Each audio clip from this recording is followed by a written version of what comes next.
As we were waiting for Uttar Pradesh Minister and Haryana Minister, Uttar Pradesh Minister is still dodging us, but let me go across to Mr. Anil Vij. He is the Health Minister of Haryana. Vij साहब, बहुत बहुत शुक्रिया हमसे बात करने के लिए। पहला सवाल सर आपसे यही होगा कि गुरुग्राम का जो बॉर्डर है उस पर रिस्ट्रिक्शंस हैं दिल्ली से आने जाने में। अब दिल्ली सरकार भी कह रही है कि हम भी रिस्ट्रिक्शन लगाएंगे, अब हरियाणा से भी लोगों को नहीं आने देंगे, और वो तो ये भी कह रहे हैं कि अस्पताल जो दिल्ली के हैं उस पर सिर्फ दिल्ली के लोगों का होना चाहिए हक। देखिए, हमने जब बंद किया था, हमने एमएचए की गाइडलाइन को फॉलो किया। एमएचए ने अपनी गाइडलाइन में इंटर स्टेट मूवमेंट को अलाउ नहीं किया था, केवल कुछ कैटेगरी को अलाउ किया था। तो हमने एमएचए की गाइडलाइन से बंद किया। अब एमएचए ने कहा खोल दो, तो हमने खोल दिया। लेकिन जब एमएचए कह रहा था खोल दो, तो उस वक्त दिल्ली सरकार, जब एमएचए कह रहा था बंद कर दो, तो उस वक्त दिल्ली सरकार कह रही थी खोल दो। हमें भी बहुत उपदेश दे रहे थे कि ये सारा हिंदुस्तान एक है, इस प्रकार से बंद नहीं करना चाहिए, लोगों को आने जाने देने चाहिए, इस प्रकार की बात वो करते थे। लेकिन अब जब एमएचए ने कहा है कि सारा इंटरस्टेट सारी मूवमेंट को खोल दिया जाए, तो अब इन्होंने बंद कर दिया। और दूसरी बात जो ये कह रहे हैं कि दिल्ली के अस्पतालों पर केवल दिल्ली के ही लोगों का अधिकार है, उसको मैं बिल्कुल भी मानने के लिए तैयार नहीं हूं। क्योंकि दिल्ली में जो भी इंफ्रास्ट्रक्चर तैयार हुआ वो सारे देश के लिए हुआ। और अगर आप आजादी के शुरुआती सालों का देखें, जो भी इंफ्रास्ट्रक्चर बनता था, जो भी कार्यालय बनता था, वो सारे के सारे दिल्ली में बनते थे।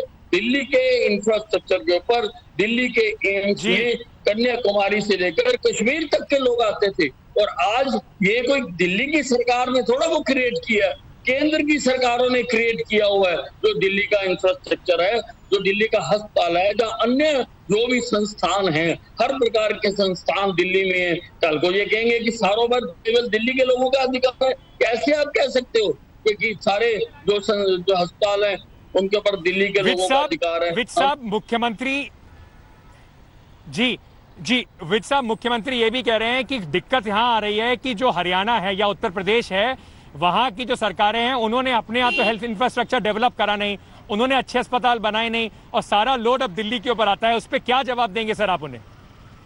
देखिए, हम किसी को दिल्ली नहीं भेज रहे, हमने अपनी फैसिलिटी क्रिएट कर रखी है। हमने लगभग 12,000 पेशेंट्स के लिए इंतजाम कर रखा है। लगभग 25,000 पेशेंट्स के लिए हमने क्वारंटाइन फैसिलिटी क्रिएट कर रखी है। हमें जरूरत नहीं है, लेकिन ये किसी को नहीं कह सकते कि आप दिल्ली में नहीं आ सकते। दिल्ली के अस्पतालों के ऊपर सारे देश का अधिकार। विज साहब, बहुत बहुत शुक्रिया हमसे बात करने के लिए। बड़ी बात आपने बोली कि सबका अधिकार है, और हरियाणा के पास अपना खुद का इंफ्रास्ट्रक्चर है, उन्हें दिल्ली की आवश्यकता नहीं है। तो कहीं ना कहीं ये जरूर देखना होगा जिस तरीके से रिस्ट्रिक्शंस पहले लगे हुए थे लोगों के आने जाने में दिल्ली और हरियाणा के बीच में, कि गुरुग्राम जो गुड़गांव है उससे सबसे ज्यादा दिक्कत होती है। Now we'll have to wait and see how it pans out in the next few days. It is going to be a boiling controversy between both Delhi, Haryana, and also between Delhi and Uttar Pradesh. Thank you so much, Health Minister Anil Vij, for speaking to us. Hello everyone, this is Rahul Kamal here. Hope you enjoyed this video. For the latest news and analysis, like and subscribe the India Today YouTube channel, and don't forget to press the bell icon to stay updated.